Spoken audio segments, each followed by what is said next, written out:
Horticulture agriculture department మీద ఉదయం దాదాపుగా 2 గంటల సేపు రివ్యూ తీసుకున్నారు. రివ్యూలో ప్రధానమైనటువంటి అంశాలు యూరియా సప్లై గురించి డిస్కస్ చేశాం, ఉల్లి పంట కొనుగోలు పైన డిస్కస్ చేశాం, మన రాష్ట్రానికి బ్రాండ్ అరకు కాఫీ ఒక కొత్త డిసీజ్ వచ్చింది, దాన్ని ఏ విధంగా నిర్మూలించాలనే విషయాల మీద డీటెయిల్గా డిస్కస్ చేయడం జరిగిందని చెప్పి ఈ సందర్భంగా తెలియజేస్తున్నాను. తెలుగుదేశం ప్రభుత్వం ఎప్పుడు అధికారంలో ఉన్నా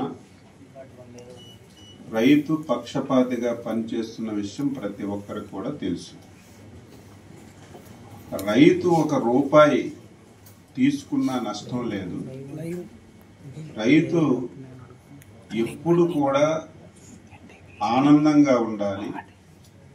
సమస్యలు వచ్చేటప్పుడు ప్రభుత్వం రైతుకు అండగా ఉండాలనే ఉద్దేశంతోనే గతంలో తెలుగుదేశం ప్రభుత్వం కానీ ఈ రోజు ఉన్నటువంటి ఎన్డీఏ ప్రభుత్వం కానీ పనిచేస్తున్న విషయం ప్రతి ఒక్కరూ గుర్తుకు తెచ్చుకోవాలి. రాష్ట్ర ప్రభుత్వాలు ఇప్పుడు ఏర్పడినవి కాదు, స్వతంత్రం వచ్చిన తర్వాత రాష్ట్ర ప్రభుత్వాలు ఏర్పడుతూనే ఉన్నాయి. ముఖ్యమంత్రులు ఎప్పుడు పాలన చేస్తుంటారు.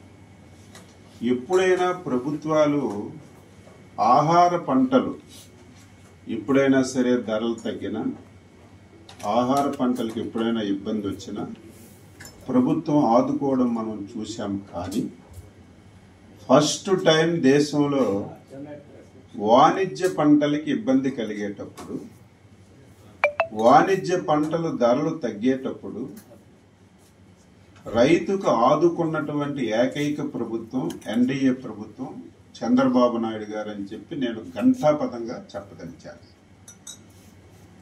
ఈరోజు కొంతమంది రైతుల పట్ల మొసలి కన్నీరు కాలుస్తున్నారు. ప్రతి విషయాన్ని రాజకీయం చేసి రాద్ధాంతం చేస్తున్నారు.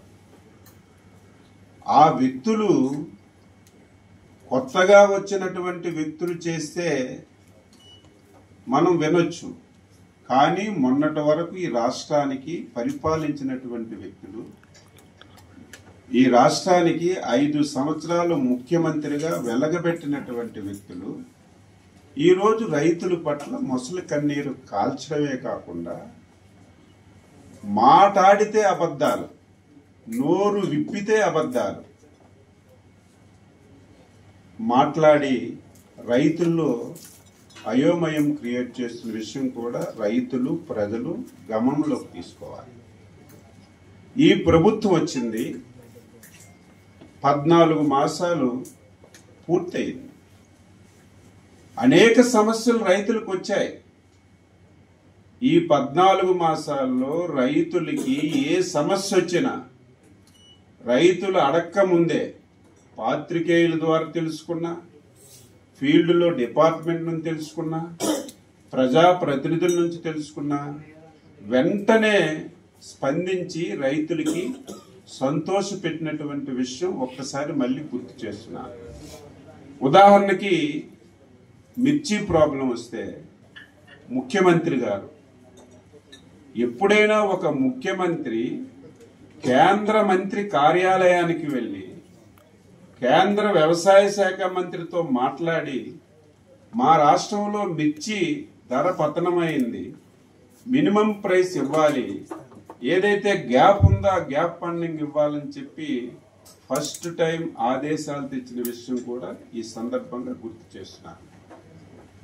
రెండవది కోకో.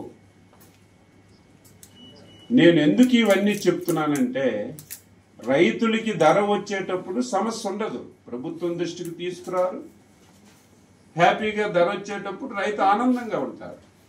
రైతుకి ఎప్పుడైతే ధర తగ్గుతుందో అప్పుడే ప్రభుత్వాలు వెంటనే రంగంలోకి దిగి రైతుకి నష్టం లేకుండా చెయ్యాలి. అది బాధ్యత.